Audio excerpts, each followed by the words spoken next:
Hi, I'm Therese Harper with the Facebook question of the day on AFR Live. Today's question comes from Deontra Wallace, who asks, I want to be in the Air Force Reserve, but I'm just scared that I will have to go to combat. However, I want to learn discipline and gain some skills. Joining the military is a very big decision, Deontra.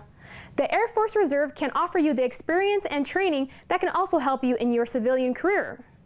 But since the primary purpose of the Air Force Reserve is to support the active duty Air Force, other U.S. military branches, and our allies in aerospace and cyberspace, there is always potential for deployment to combat areas. If you decide the Air Force Reserve is a viable option, you will learn discipline, have a choice of numerous career fields based on your ASVAB scores, and have top-notch training.